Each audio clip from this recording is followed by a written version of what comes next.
आदरणीय दर्शक तथा श्रोता नमस्कार।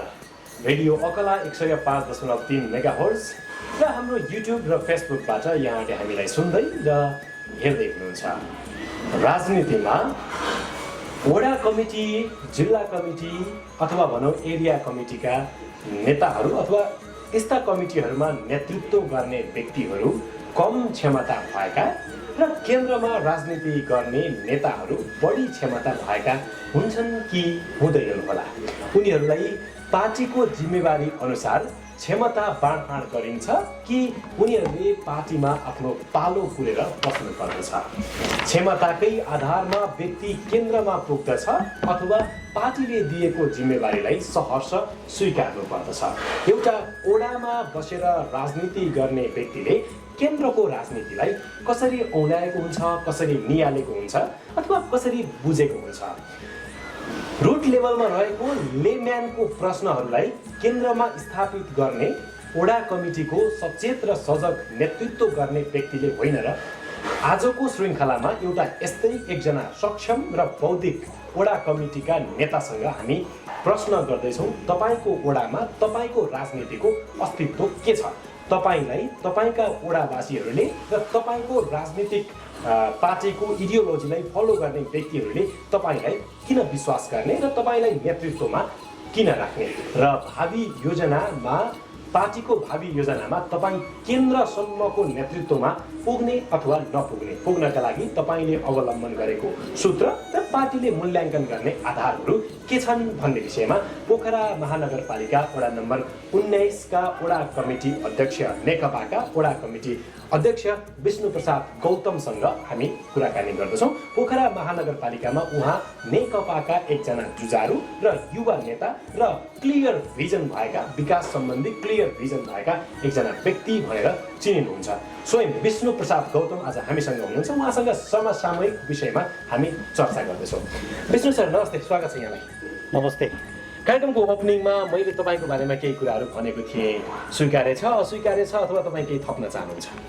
हजुरले भनेका कुराहरू जति पनि छ एकदम जायज कुराहरू छ र चाहिँ त्यसमा भन्नुपर्दा मैले बढाएर भन्दा पनि तपाईँले पहिले चाहिँ त्यसलाई चाहिँ अब उत्कृष्ट रूपमा, सभ्य रूपमा होइन, एउटा चाहिँ शान्त रूपमा यहाँले राखिदिनु भएको छ। त्यही नै अब काफी छ र भोलिको दिनमा अझ त्यसलाई वृद्धि गर्नुपर्ने आवश्यकता पनि होला। केन्द्रका राजनीतिक नेताहरूको अपरिपक्वता र जनताहरूको समस्यालाई सिधा सम्बोधन नगरेको, पद बाँडफाँड गरेर विभिन्न खालको एउटा जनतालाई निराशामा पुर्याउने खालका निर्णयहरू, स्वागत योग्य गर्न नहुने खालको अथवा भनौँ त्यसलाई स्वागत योग्य भन्न नहुने खालका निर्णयहरू गरिदिएको कारणले गर्दा सानो कमिटीमा ओडामा बसेर राजनीति गर्ने नेताहरूलाई कस्तो समस्या पर्दो रहेछ? यहाँबाट सुरु गरौँ। धन्यवाद। यो विशेष गरी तपाईँले उठान गरेका कुरा, माथि केन्द्रदेखि उल्टाको कुराले तल्लो स्थानीय तहसँग कति असर पार्छ भन्ने कुरा छ।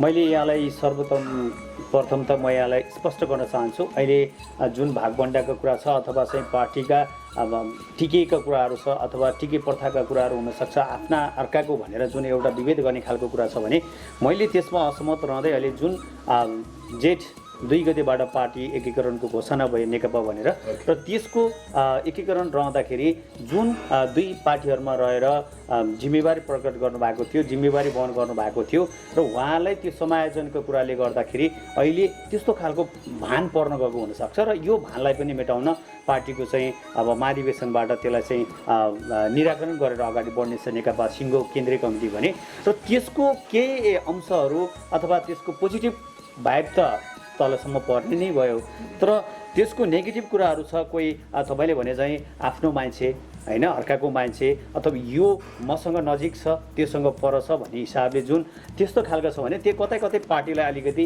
अप्ठ्यारो सिर्जना गर्ने हो कि हिजो स्थानीय तहमा खाइ नखाइ गरेर अहोरात्र पार्टीकै विचार बोकेर, पार्टीकै झोला बोकेर एउटा चाहिँ कार्यकर्ता सामु पुगेका एउटा चाहिँ स्थानीय लेभलका नेता होस् या कार्यकर्ता होस्, उहाँलाई केन्द्रका गतिविधिले के असर त गर्छ तर विशेष गरी स्थानीय तहमा यसले अलिक कम पनि असर गर्न थाल्छ। हामी केही पर्सेन्टमा त्यसले असर गर्छ र पूर्ण रूपमा यसले असर गर्दैन, किनकि स्थानीय तहका जनता आफैमा बुझेकी छन्। आफूले हिजो त्याग तपस्याले त्यो कार्यकर्ता निर्माण सङ्गठन निर्माण गर्दै होइन अगाडि यो पार्टीलाई अहिले योसँग जीवन्त यो ठुलो पार्टीको रूपमा उभ्याउन जुन अहरत खपिनु भएको थियो, त्यसले गर्दा केन्द्रमा असर पर्ला, तर यो स्थानीय तहमा खासै असर परेको जस्तो भान लाग्दैन। सूचना प्रविधिको यो प्रगतिशील समयमा प्रत्येक व्यक्तिले आफ्नो खल्तीमा भएको स्मार्टफोन खोल्ने बित्तिकै अथवा टेलिभिजनको बटन अन गर्ने बित्तिकै केन्द्रीय स्तरका समाचारहरू छरपष्टै आउँछ। त्यहाँ केन्द्रीय स्तरका नेताहरूले गरेको गतिविधिहरूको जनताहरूले आलोचना अथवा समालोचना गर्ने अवसर प्रशस्तै पाउने गर्नुहुन्छ। यो अवस्थामा यहाँहरूलाई म नेकपाको वडा कमिटीको अध्यक्ष हुँ भन्दै गर्दा नेकपाले त भर्खरै हरुवा नेतालाई राष्ट्रिय सभामा लग्यो भन्ने खालको ब्लेम यहाँले फिल गर्नु परेको छ कि छैन? एकदम महत्त्वपूर्ण विषय छ यो। राष्ट्रलाई आवश्यकता होला, पार्टीलाई आवश्यकता होला, उहाँको त्याग र समर्पणको एउटा महत्त्वपूर्ण कसी पनि होला।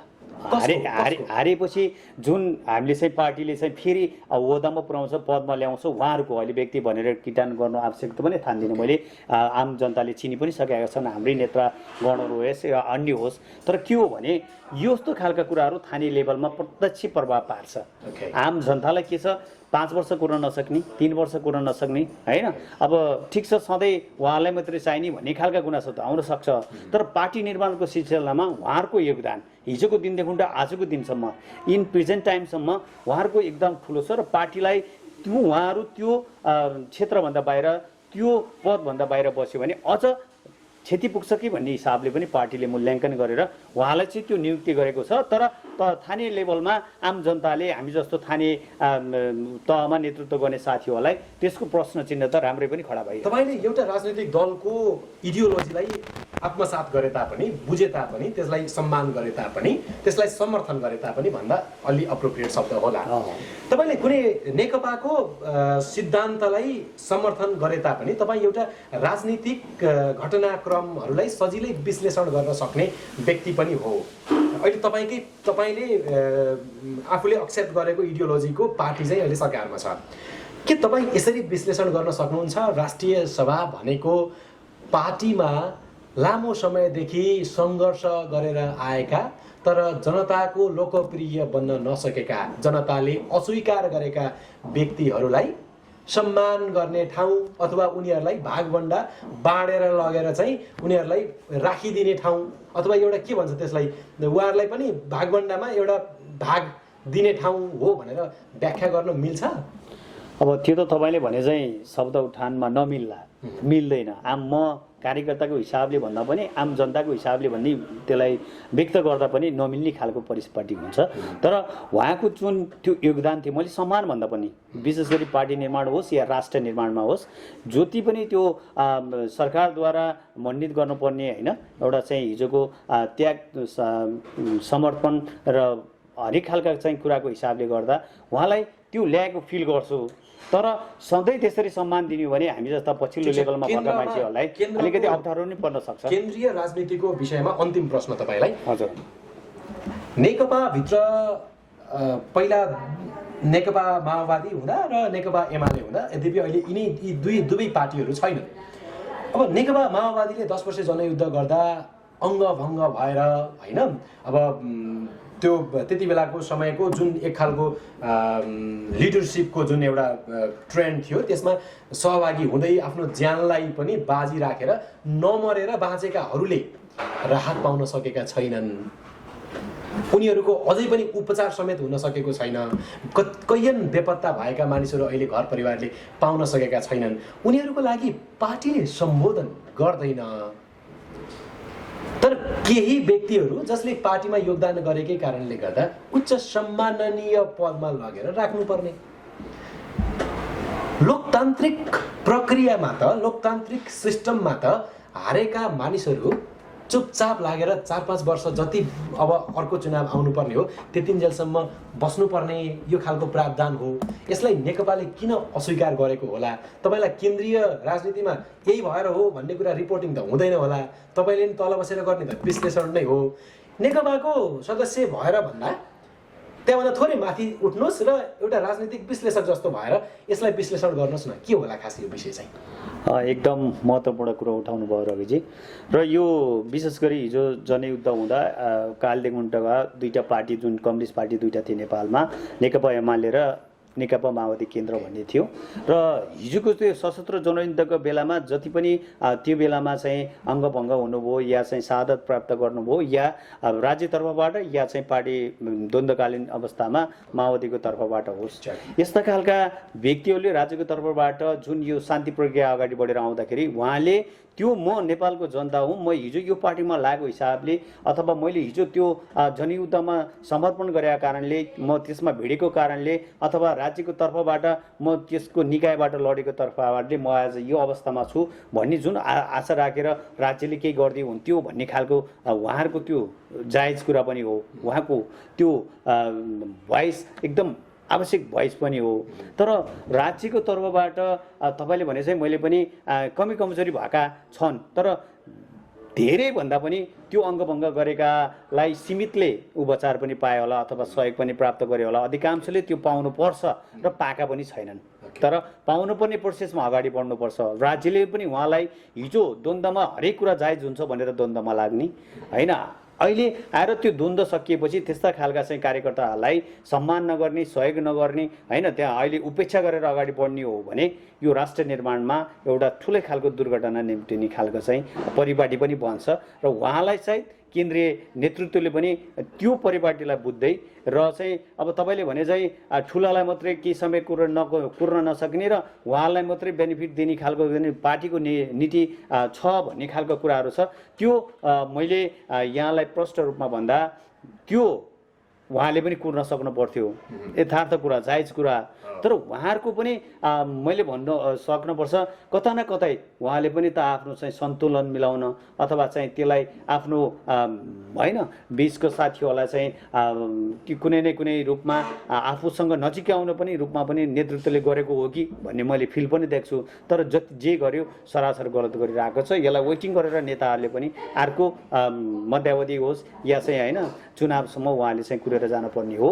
र यो नगर्नु भनेको आम कार्यकर्तालाई के रूपमा खिन्नता व्यक्त गर्ने खालको परिपाटी बनाएकै छ। अब तपाईँ व्यक्तिगत हिसाबले हामीले चिन्दाखेरि तपाईँ अलिक विकास प्रेमी व्यक्ति हो, तपाईँले समाजमा भएका कुरीतिहरू अथवा कुकर्महरूको विरोध गर्दै आउनु भएको हो, हामीले त्यसरी तपाईँलाई चिनिरहन्छौँ। अब अहिलेको तपाईँको वडामा, पोखरा महानगरपालिका वडा नम्बर 17मा वडा नम्बर 19मा अब केही विकास प्रेमी कामहरूमा ढिलासुस्ती भएको अवस्था छ भनेर त्यसलाई नोटिस गरौँ भने आफ्नै पार्टीका वडा अध्यक्ष छन्, के भनौँ। अब त्यसलाई विरोध गरौँ भने ल यो त अब प्रतिपक्ष भइसक्यो अरे, यो त काङ्ग्रेसतिर ढल्किसक्यो अरे भन्ने आरोप लगाउँछ कि पार्टीले भन्ने अर्को डर। त्यस्तो कारणले गर्दा तपाईँ पनि अलिकति मौन बसे जस्तो अनुभूति हुन्छ हामीलाई। तपाईँले जुन कुरा उठाउनु भयो अहिले विशेष गरी 19को रूपरेखा जस्तै पनि कुरालाई यहाँले चाहिँ ल्याउनु भयो।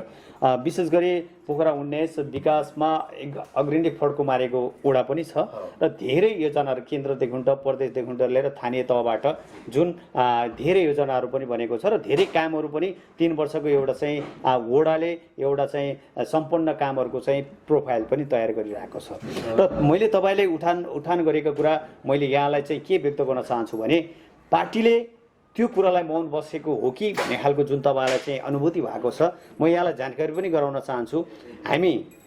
हाम्रो पार्टीबाट निर्वाचित वडा अध्यक्ष र वडा सदस्यहरू हुनुहुन्छ, म पार्टीको नेतृत्वमा छु र 3 वर्षका जुन कार्ययोजना यहाँले पनि हेर्न सक्नुहुन्छ वडा कार्यालयमा अथवा जनताले पनि सूचनाको हकको आधारमा उहाँले पनि त्यसलाई प्राप्त गर्न सक्नुहुनेछ। 3 वर्षका सम्पूर्ण भएका योजनाहरू पनि वडाले चाहिँ एउटा प्रोफाइल तयार बनाएर राखेको पनि छ, हामीले पनि त्यसलाई हेर्न पाउँछौँ। तर अहिले पछिल्लो आधारमा जुन यो आर्थिक वर्षमा समापन भएको आर्थिक वर्ष र अहिले करेन्टली चलिरहेकोमा के छ भने यो जुन चाइनाबाट उत्पन्न भएको भाइरस कोभिड-19 का कारणले गर्दा आम मजदुर होस्, चाइनाबाट सुरु भएको भनौँ सुरु भएको अब यो कोभिड-19 का कारणले जुन त्यो भाइरसको असरको कारणले अहिले हाम्रो जुन पनि मजदुर समुदाय होस् या चाहिँ ठेकदार होस् अथवा लगानी गर्ने कम्पनी होस्, उहाँहरूलाई यो समस्याका कारणले विशेष गरी ज्यान ठुलो हो भन्ने खालको कुराले विकास त ज्यान रहे विकास गर्न सकिन्छ र ज्यानै नरहे विकास कसरी भन्ने खालको परिपाटी मिलेर अहिले पोखरा 19 मा धेरै योजनाहरू 10 वटा भन्दा बढी बाटाहरू छन्, अरू त्यस्तै खालका विकासका निर्माणहरू अहिले रोकिएका छैनन् र केही समयलाई खाती रोकिए स्टप भएको जस्तो देखिएको छ। तर अझै तपाईँलाई म यहाँलाई जानकारी पनि गराउन चाहन्छु, हाम्रो तीन रोकिएका योजनाहरू अहिले ठेकदार आउनु भएको छ हैन, निर्माण कम्पनीहरूले र आफ्ना मजदुरहरूलाई राखेर काम अब सुरुवात हुने खालको अवस्थामा पुगेको छ। त्यस्तै तपाईकै वडाका ठेकेदारहरूले विकास निर्माणको काम कारणले गर्दा अख्तियारको फन्दामा पर्छन् अनि एउटा ठेकेदार भागिदिन्छ फेरि के यो सत्य होइन? ठेकेदार भागेर लौ अर्को ठेकेदारले ल्याइदिनु पर्यो भन्नुपर्ने अवस्था हुन्छ। तपाईँकै वडाका मानिसहरू पोखरामा बजारको सहरको क्षमता अथवा के भनौँ सुविधा लिनको लागि आउनको लागि 4-5 दिन बाटै ब्लक हुन्छ। फेरि तपाईँ भन्नुहुन्छ हाम्रो वडा एकदम सम्पन्न छ, विकास निर्माणका कामहरू धेरै भएका छन्। जनताले अनुभूति गर्न पाउनु पर्यो, ठुला ठुला परियोजना ल्याएर के मतलब? फेरि पनि अर्को महत्त्वपूर्ण कुरा यहाँले राख्नु भएको छ। हाम्रो वडामा जति पनि विकासका योजनाहरू भएका छन् र त्यो विकासका योजनाको जिम्मेवारी प्राप्त गरेको जुन निर्माण कम्पनीहरू छन् त्यस्तो खालको अहिलेसम्म भागीको अनुभूति त हाम्रो वडामा छैन। कहाँ गयो त ठेकदार? ठेकदार त अब तपाईँको कुरा मैले गर्छु। ठेकदार अहिले विशेष गरी यो चाहिँ कोभिड-19 का कारणले ऊ अहिले आफ्नो गृह जिल्लामा गएको बेला पनि भएको छ र हामीले पनि तपाईँलाई जानकारी छ कि? एकदम भएको हुनसक्छ होइन, भएकै हो।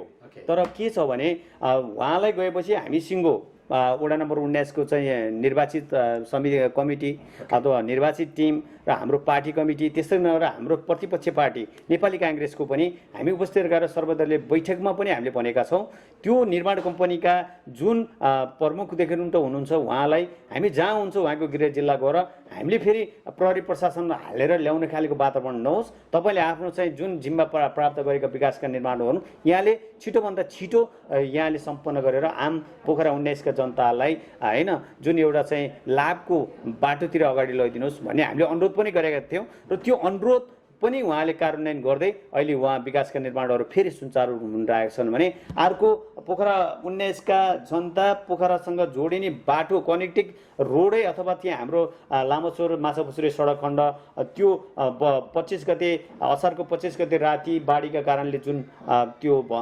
भत्केर विनाशको अवस्थामा पुगेको थियो र यहाँले मैले यहाँको कुरालाई काट्दै मैले के भन्नुपर्छ भने जनतालाई हामी छिटोभन्दा छिटो त्यो ट्र्याकलाई खोलेर एउटा चाहिँ अस्थायी रूपमा नभइकन स्थायी रूपमा पर्मानेन्ट रूपमा आजको जस्तो दुःख भोलिका जनताले प्राप्त नगरून् भन्ने हिसाबले वडाले अथवा नेकपाको पहल कदमीमा पोखरा 19 को वडा निर्वाचित वडा कमिटीले हामी यहाँका चाहिँ महानगरका प्रमुख उपप्रमुख त्यस्तै गरी प्रदेशका गृहमन्त्री त्यस्तै गरी प्रदेशका चाहिँ योजना तथा भौतिक मन्त्री त्यस्तै गरी केन्द्रीय सरकारका मन्त्री तथा कास्की क्षेत्रमा 3 का सांसद लगायतलाई ल्याएर हामी त्यो बाटोमा अनुगमन गराउने र हाम्रो पोखरा 19 को निर्वाचित समितिले अथवा निर्वाचित पोखरा 19 को जनप्रतिनिधिहरूले त्यसलाई एउटा प्राविधिकहरू लगाएर त्यसलाई निरीक्षण गरेर कति वर्ष त्यसको चाहिँ क्षतिबाट हामीले त्यसलाई कतिमा निर्माण गर्न सक्छौँ भनेर एउटा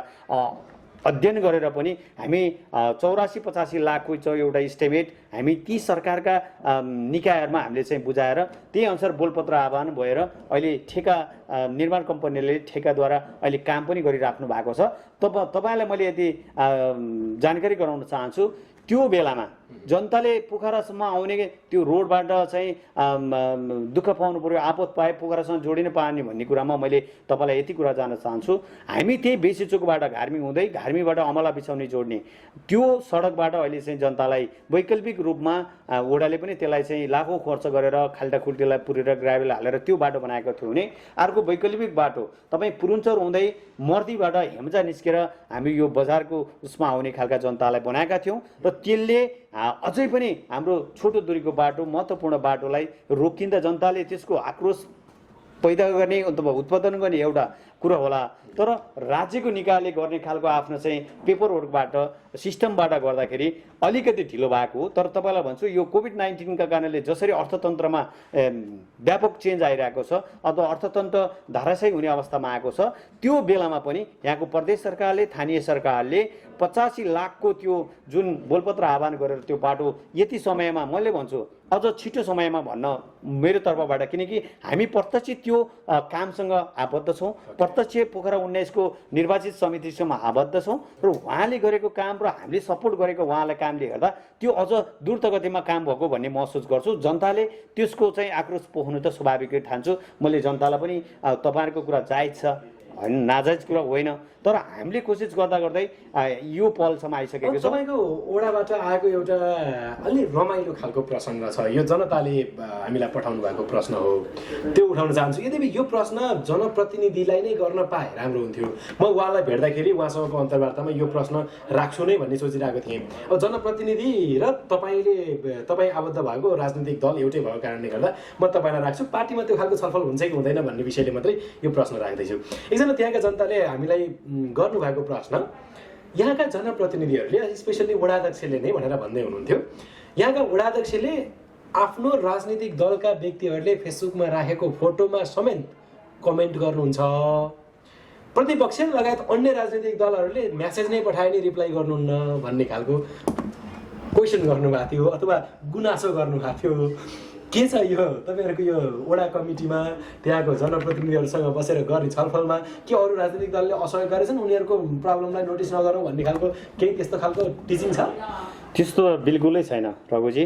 उहाँ विशेष गरी मैले यहाँलाई भन्नुपर्छ, हाम्रो महानगरको 33 वडामध्ये उहाँलाई अझ हाम्रो साथीहरूले पनि, हामी विचारसँग आबद्ध हुने साथीले तैँले बेसी प्रतिपक्षसँग सहकारी गरेर अगाडि बढिस् भन्ने ब्लेम लागेको सुन्छु मैले। तर उहाँले प्रतिपक्षलाई अथवा नेपाली काङ्ग्रेस जुन पोखरा 19 को टिम छ, सभापतिदेखि त हरेक कुरामा उहाँले कहिले पनि उपेक्षा गरेर अगाडि बढेको मैले देख्दिनँ। किनकि सर्वदलीय बैठकमा म आफै प्रतिनिधि गर्छु, म भएन सचिवजीले गर्नुहुन्छ, त्यस्तै गरी नेपाली काङ्ग्रेसको महेश्वर पौडेल भन्ने हुनुहुन्छ सभापति, त्यस्तै गरी सचिव हुनुहुन्छ। हामी उहाँहरूका कुरालाई, विकास योजनाका कुरा होस् या हरेक खालका गतिविधिलाई हामी उहाँसँगै लिएर उहाँलाई पनि सोध्न सक्नुहुन्छ तपाईँले। भोलि नेपाली काङ्ग्रेस पोखरा 19 को समितिलाई हामी उहाँहरूसँग सल्लाह सुझावसँग हामी सधैँ अगाडि रहेर निर्वाचित अध्यक्ष अथवा सदस्यहरूले पनि त्यसलाई कार्यान्वयन गराउनु भएको छ, गराउनुहुन्छ। र अर्को कुरा तपाईँले भनेको कुरा, हामी जुन विचारसँगमा आबद्ध भएका साथीहरूले गरेको कमेन्ट उहाँले फास्ट रिप्लाई गर्नुहुन्छ भन्ने कुरा छ तपाईँको, र प्रतिपक्षले गरेको कुराको कुनै रेस्पोन्सै छैन भन्ने कुरामा म यसमा विमति राख्न चाहन्छु। तर विशेष गरी उहाँले कामको सिलसिलामा एक त उहाँले त्यो मिडिया खोलेर चलाउने फुर्सद पनि प्राप्त गर्नु हुँदैन। अर्को कुरा उहाँले त्यो फेसबुक पनि तपाईँले याद गर्न सक्नुहुन्छ, उहाँको फेसबुक पनि त्यति अपडेट भएको देखिँदैन। तर तपाईँको कुरालाई मैले काट्दै के भन्न चाहन्छु भने पोखरा 19 मा यति 33 वडा मध्ये पोखरा 19 को जुन निर्वाचित समिति अध्यक्ष लगायत सदस्यहरू हुनुहुन्छ, बढीभन्दा बढी प्रजातान्त्रिक लोकतान्त्रिक अभ्यास पद्धतिबाट वडा चलाउने र वडामा सर्वदलीय बैठक राखेर हरेक कुरा निर्णय गर्ने एउटा मात्रै अध्यक्ष र त्यसको टिम हो भन्ने मैले ठानेको छु। र तपाईँलाई कसले भन्यो त्यो गलत खालको चाहिँ एउटा चाहिँ क्वेसन गरेको जस्तो मैले महसुस गर्छु। यो बिल्कुलै सरासर यो चाहिँ हामीलाई प्रतिशोधको रूपमा सोधिएको क्वेसन हो कि भन्ने फिल गर्छु मैले। फेसबुक चलाउने अथवा त्यसमा आएका म्यासेजको रिप्लाई गर्ने कुरा नितान्त व्यक्तिगत कुरा हुन्छ। तपाईँ वडाध्यक्षको किन प्रवक्ता चाहिँ उहाँले फेसबुक चलाउनुहुन्न अथवा रिप्लाई गर्नुहुन्न, उहाँकै फेसबुकको एडमिन भए जसरी एन्सर दिनुभयो, उहाँको प्रवक्ता नै चाहिँ तपाईँ किन बन्नु परेको?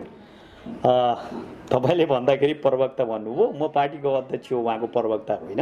तर मैले उहाँसँग हरेक खालका गरेका सहकारी गरेको बेलामा मैले चाहिँ गर्नुहुन्छ होइन गर्नुहुन्छ, तर के गर्नुहुन्छ उहाँले काम जनताको कामले गर्दा बिहानबाट बेलुकासम्म उहाँ आफ्नै फिल्डमा हुनुहुन्छ, जनतासँगै हुनुहुन्छ र जनतासँग हुने बेलामा उहाँले मिडिया कम चलाउनुहुन्छ र उहाँले घर आएपछि कुनै कुरा महत्त्वपूर्ण कुरालाई उहाँले म्यासेज गर्नुहुन्छ र आलोचना गर्ने हिसाबले त धेरै जनताले चाहिँ उहाँलाई चाहिँ म्यासेज पनि गरेको हुनसक्छ, उहाँलाई व्यक्तिगत जीवनमा इन्टरफेयर गर्ने खालको हिसाबले पनि म्यासेज गरेको हुनसक्छ।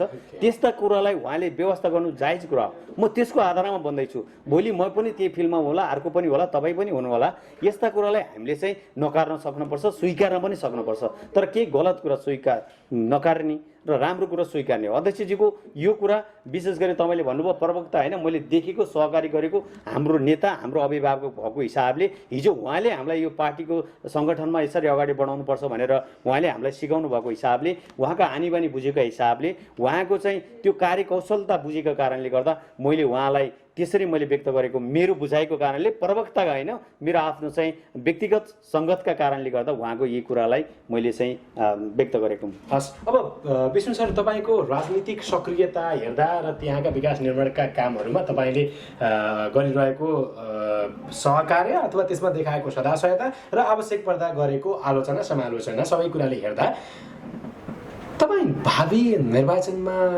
वडाध्यक्षको आकाङ्क्षी हो? एकदम बिल्कुल। जनताले विश्वास गर्छन् त तपाईँलाई? जनताले विश्वास गरे अध्यक्ष हुने हो, जनताले विश्वास नगरे त्यहीबाट छानिने हो। अब विश्वास दिलाउनको लागि, विश्वास जित्नको लागि तपाईँ मैदानमा हुनुहुन्छ होला भन्ने अनुभूति गर्छु मैले। के म सही छु? एकदम काम गरिरहनु भएको छ। के काम गर्नु भएको छ? तपाईँको सक्रियतामा भएका केही काम जसको कारणले गर्दा जनताले तपाईँलाई अब वडाध्यक्षको रूपमा पनि स्वीकार्न राजी हुनको लागि तपाईँले गरेका कामहरू के छन्? 17 नम्बर 19 नम्बरमा महत्त्वपूर्ण विषय यहाँले उठान गर्नुभयो, त्यसको लागि पुनः आभार व्यक्त गर्न चाहन्छु। र अब केही समयपछि स्थानीय निर्वाचन, प्रदेश निर्वाचन, सङ्घको निर्वाचन पनि हुँदैछ र विशेष गरी हामी स्थानीय निर्वाचनलाई महत्त्वको साथ हेर्ने पनि गर्छौँ। केन्द्र र प्रदेशभन्दा हामी जहाँ छौँ त्यहीको लागि महत्त्वपूर्ण साथ हेर्ने हो। तपाईँले भने चाहिँ पोखरा 19मा अबको भावी अध्यक्षको एउटा चाहिँ प्रत्याशीको रूपमा यहाँले भन्नुभयो, त्यो एकदम जायज कुरा छ। र हामी पोखरा 19मा नेकपा पोखरा 19को कमिटीले के गर्यो र जनताले किन अनुमोदन गर्ने भन्ने कुरामा म यहाँलाई जानकारी पनि गराउन चाहन्छु। एउटा कुरा, पोखरा 19मा विशेष गरी वामपन्थी वर्चस्व र विकास निर्माणमा सधैँ वामपन्थी नेतृत्वले सधैँ नेतृत्वदायी भूमिका निर्वाह गरेको र पोखरा 19को वडा कमिटीले पनि प्रजातान्त्रिक विधि सम्बद्ध हाम्रा स्थानीय तहसम्म टोल कमिटीहरू, सेल कमिटीहरू र त्यस्तै गरी हाम्रो आफ्नै चाहिँ कमिटीहरूमा पनि विशेष गरी जनतासँग एट्याच हुने, जनताका भावनालाई चाहिँ सम्बोधन गर्दै विकासका निर्माणहरू तदनुसार हामीले चाहिँ त्यो ठाउँमा कार्यान्वयन गर्ने खालको परिपाटी अगाडि बढाउने र त्यस्तै गरी हाम्रा बढीभन्दा बढी सङ्गठित सदस्यहरूलाई पार्टीले यो गर्दैछ है, तपाईँ पार्टीमा तपाईँ यो लोकतान्त्रिक पार्टी भएको हिसाबले पार्टीको बेस तपाईँहरू हो र तपाईँहरूको निर्देशनअनुसार पार्टी चल्छ भन्ने हिसाबले हामी जुन कार्यकर्तालाई मोबिलाइज गरेका छौँ र कार्यकर्ता पनि हाम्रा टोल कमिटीका साथीहरू जुन हुनुहुन्छ, सेल कमिटीका साथीहरूले यो ठाउँमा यो विकासको आवश्यकता छ भनेका हिसाबमा हामी त्यत्त ठाउँमा त्यो विकासका योजनालाई हाम्रो हर सम्भव उसले प्रयासले भ्याएसम्मका योजनाहरूलाई पनि कार्यान्वयन गराउँदै अगाडि बढेका छौँ भने अर्को जनतासँग हामी मर्दा होस् या पर्दा होस् या हरेक खालका चाहिँ गतिविधिहरूसँग हामी एट्याचमा छौँ, टचमा छौँ र त्यसको आधारमा म व्यक्तिगत नभइकन सिङ्गो पार्टी नै जनताको साथमा छ भने पार्टीको अध्यक्षको हिसाबमा त्यो पदमा मैले चाहिँ दावा गर्नु कुरा जायज हो। हामी यसकारण त्यहाँ चाहिँ मैले चाहिँ दावा विरोध गरेको छु। तपाईँलाई यसरी काम गर्ने आँट आओस्, जोस आओस् र तपाईँलाई त्यो वातावरण पनि सिर्जना होस्। विष्णु सर, यहाँलाई सफलताको शुभकामना। आज अलि लामो अन्तर्वार्ता गर्ने मन थियो, प्राविधिक कारणले गर्दा, समस्या कारणले गर्दा यो अन्तर्वार्तालाई यहीँ रोकेर केही दिन पछाडि तपाईँसँगको अर्को अन्तर्वार्ता, राजनीतिक विश्लेषणसँग सम्बन्धित अर्को अन्तर्वार्ता गर्ने बाचाका साथ आजको अन्तर्वार्तालाई यहीँ टुङ्ग्याउने अनुमति चाहन्छु। नमस्कार। धन्यवाद। यहाँले पनि यहाँको चाहिँ रेडियो अथवा रेडियो अकालाको तर्फबाट, त्यस्तै गरी यहाँहरूको युट्युबबाट, जुन फेसबुकबाट मेरा आफ्ना कुराहरू सिङ्गो पोखरा 19को कमिटीको तर्फबाट राख्ने जुन एउटा मौका प्रदान गर्नुभयो, यहाँलाई पनि मुरीमुरी म धन्यवाद आभार व्यक्त गर्न चाहन्छु। यहाँहरूको पनि उत्तर प्रगतिको कामहरू पनि गर्न चाहन्छु र विशेष गरी म आम पोखरा 19का जनतालाई भन्न चाहन्छु र विशेष गरी यो महामारीले जुन हाम्रो उग्रो रूप लिइरहेको छ अथवा महामारी फैलाइरहेको छ, यहाँहरू योबाट सचेत रहनुहोस्। विशेष गरी यहाँले आफ्नो स्वास्थ्यमा ख्याल पुर्याउँदै यहाँले मास्क, सेनिटाइजर युज गर्दै आफ्ना दैनिक कार्यक्रमलाई अगाडि बढाउनुहोस्। र अर्को कुरो, हाम्रो हिन्दूहरूको महान पर्व विजयादशमी, तिहार, छठ लगायतका चाडपर्वहरू आउँदैछ। यहाँले पनि सुरक्षित हुँदै यो भाइरससँग लड्ने शक्ति प्रदान गर्दै यहाँले पनि भव्य र सभ्य रूपमा यी चाडपर्वहरू मनाउनुहोस्। शुभकामना व्यक्त गर्दै यहाँलाई पनि मुरीमुरी धन्यवाद ज्ञापन गर्दै यहाँलाई पुनः हार्दिक धन्यवाद व्यक्त गर्न चाहन्छु। नमस्कार। आजको अन्तर्वार्ता सकियो। हामी सबैलाई बिदा दिनुहोस्।